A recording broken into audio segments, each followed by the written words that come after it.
Bonjour à tous et merci de nous rejoindre ce matin sur la chaîne L'Équipe. On continue de parler de sport, mais d'un point de vue économique maintenant avec notre invitée ce matin, Françoise Tragen, directrice du recrutement chez SNCF. Bonjour. Bonjour. On va revenir sur un événement qui a eu lieu il y a 15 jours à Paris, au Stade Charletti, et qui vous permet également de recruter tout en restant dans le sport. Le challenge du monde des grandes écoles et universités où plus de 7000 étudiants s'affrontent sur un terrain sportif et en même temps ont la possibilité de rencontrer des dizaines de grandes entreprises. C'est devenu un vrai rendez-vous incontournable. C'est la 9e édition.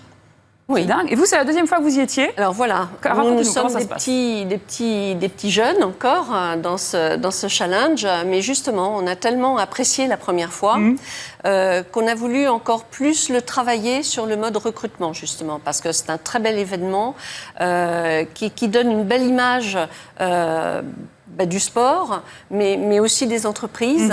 Encore une fois, par les valeurs qu'on partage ensemble avec les étudiants. Donc, ça, c'est super. Et puis, en même temps, évidemment, donc, il y a un enjeu d'image, etc., et de présence, et de faire connaître nos métiers, parce que beaucoup de gens ne connaissent pas, ou beaucoup de jeunes ne connaissent pas nos métiers, des expérimentés un peu plus, mais nous avons des métiers techniques qui sont totalement méconnus. Donc, connaissance des métiers et puis recrutement. Parce qu'on voit bien l'intérêt des étudiants qui n'ont pas à aller démarcher les entreprises. Là, ce sont les entreprises qui viennent à elles. Et quelles entreprises ? Il y a plus de 1000 collaborateurs de grands groupes comme Generali, comme Lagardère, comme Renault. Mais pour vous, c'est quoi l'intérêt d'aller se vendre ? Vous avez besoin de vendre votre marque aux étudiants ? Vous faites votre marché, quoi. On fait son marché et encore une fois, on a besoin de faire connaître nos métiers. Nous recrutons à peu près quand même 6600 en 2016 chaque année. CDI.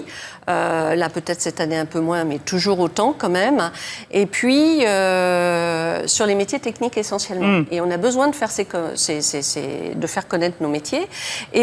Et d'autre part, je dirais, c'est bien de se faire connaître dans un autre univers que dans un salon, dans un forum. Oui, c'est ça, on sort du cadre traditionnel. Du secteur costard-cravate et on est en short, on fait du sport. Et je trouve ça, et ça change. Eh bien, on va les écouter. Justement, ces étudiants qui adorent aussi ce rendez-vous, ils viennent de plus de 250 écoles d'ingénieurs, de commerce, d'université. Ils étaient à Charletti, on les écoute. Ce challenge du monde des grandes écoles et des universités est vraiment idéal pour pouvoir partager un bon moment de sport. C'est énorme, il y a plein d'ambiances, plein d'écoles, plein d'entreprises. On s'amuse, on fait du sport, on a des chances d'obtenir un travail, c'est un bel événement. En parallèle des tournois, il y a des forums et des stands sur lesquels on peut rencontrer différentes entreprises. On a des mini-entretiens, qu'on est sûr d'avoir un retour direct en fait, de la présentation qu'on fait de notre CV. C'est super intéressant parce que justement on n'a pas beaucoup d'événements comme ça qui sont à la fois sérieux et où après voilà, il y a un côté plus sportif et un peu plus fête entre écoles. Vous l'avez vu, c'est 7000 étudiants qui s'affrontent sur tous les terrains. Il y a du foot, il y a du basket, il y a de l'athlétisme surtout. Je crois que c'est parrainé par la Fédération française d'athlétisme. Absolument. Grosse ambiance, le stade Charletti est rempli, les pom-pom girls, les bandas, tout y est. Et puis la course des mascottes. La course des mascottes. Pardon, est-ce qu'on a une image de la course des mascottes ? Parce que là, vous venez pas recruter les mascottes quand vous faites cet événement-là. Eh bien, écoutez, on va j'hésite. Regarder. Regardons cette course des mascottes. Alors, à quoi ça sert ? Montrez-moi ça. Ah bah voilà. Alors qu'est-ce qu'on recrute là en tant que recruteur de la SNCF quand on voit cette course ? Eh bien celui qui court le plus vite. Une future mascotte pour la SNCF, peut-être, on ne sait pas. Moi j'adore les mascottes en tout cas.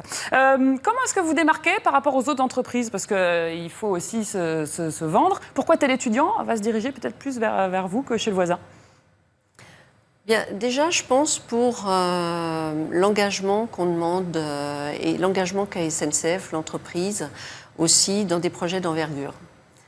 Quand on rentre chez SNCF, voilà, on va peut-être travailler sur le Grand Paris, on va participer à un nouveau record du monde, peut-être dans le TGV ou dans le matériel, à de nouvelles façons de travailler, on va travailler aux mobilités du futur.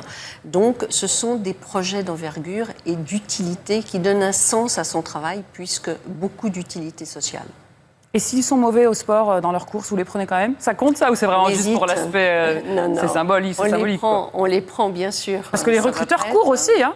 Ah, les recruteurs, les collaborateurs, pas que les recruteurs. Notre DRH adjoint, il a joué au foot. Donc, non, tout le monde mouille le maillot. Bon, c'est bien. Et puis à la clé, donc, proposition de stage, contrat, CDD, CDI. Cette année, vous le disiez, vous avez prévu de recruter plus de 6000 personnes. Sur une opération comme celle-ci, vous en comptez combien ?